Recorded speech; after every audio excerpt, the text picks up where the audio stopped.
Selamat datang di Alur Film. Kali ini admin akan membahas tentang film kartun zaman dulu, yaitu Popeye the Sailor atau Popeye si Pelaut. Anak-anak 90-an pasti masih ingat dengan kartun ini, kartun yang identik dengan bayamnya. Sebelum masuk ke videonya, yuk sama-sama klik tombol subscribe-nya agar admin lebih semangat lagi dalam membuat video lainnya.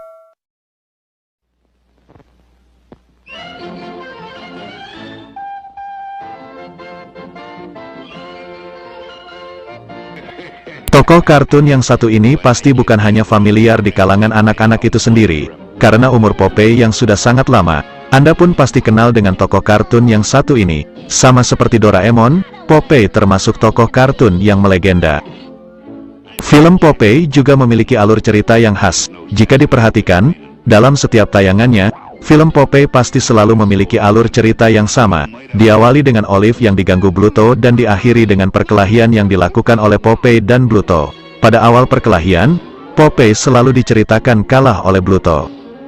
Hingga akhirnya Popeye memakan bayam sebagai jurus pamungkasnya. Setelah memakan bayam yang selalu dikemas dalam kaleng, dan dibuka dengan cara ditekan, Popeye berubah menjadi seorang manusia super yang tak terkalahkan. Alur cerita atau jalan cerita dalam film kartun Popeye memang tidak pernah jauh dari itu. Tapi anehnya, film kartun ini tidak pernah kehilangan peminat. Jika di Indonesia, boleh jadi ini sama dengan film-film dari channel Indosiar. Akhir cerita yang sudah bukan lagi rahasia memang menjadi ciri khas Popeye lainnya.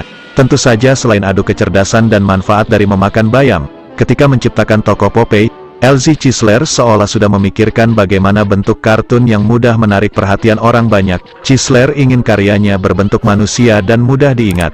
Chisler kemudian menciptakan tokoh Popeye dengan berbagai ciri khasnya yang lucu.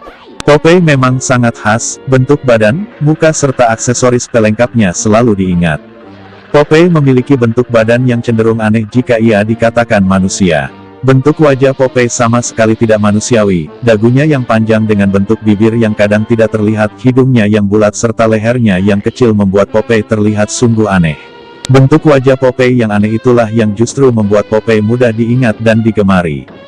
Terkadang, hal yang aneh itu justru lebih mudah diingat dan itulah yang coba dimanfaatkan oleh Elzie Chisler. Selain bentuk muka, Popeye juga memiliki badan yang unik. Jika diperhatikan, bagian tubuh Popeye yang paling besar justru terletak pada tangannya. Terlebih jika setelah ia memakan bayam, tangannya akan bertambah besar. Tangannya yang besar dengan gambar tato berbentuk jangkar di kedua sisinya, menggambarkan sosok Popeye yang kuat dan perkasa. Bentuk badan Popeye yang besar seolah menyiratkan sisi kepahlawanan yang dimiliki oleh Popeye. Popeye memang adalah sosok pahlawan, dia sosok pelaut yang gagah berani, terutama jika berurusan dengan Olive. Sebagai seorang pelaut, Popeye tidak pernah meninggalkan identitasnya. Popeye selalu mengenakan kostum kebanggaan para pelaut, sebuah kostum dengan kerah lebar dan bergaris, lengkap dengan topi yang juga lumrah digunakan oleh para pelaut. Tujuan Chisler dalam menciptakan tokoh animasi yang unik dan tak terlupakan ternyata berhasil. Hal-hal unik yang tidak dimiliki oleh tokoh kartun lain seperti itulah yang justru membuat Popeye abadi dan tetap diingat oleh masyarakat luas, karena karakternya yang begitu kuat dan tak tergantikan. Ada satu lagi benda yang identik dengan Popeye, Anda pasti ingat. Ya, satu benda itu adalah pipa yang selalu menempel di mulut Popeye, tapi dalam beberapa adegan pipa tersebut terlihat tidak pernah berasap.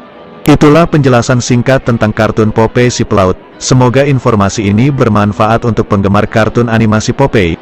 Akhir kata dari admin, wassalamualaikum warahmatullahi wabarakatuh.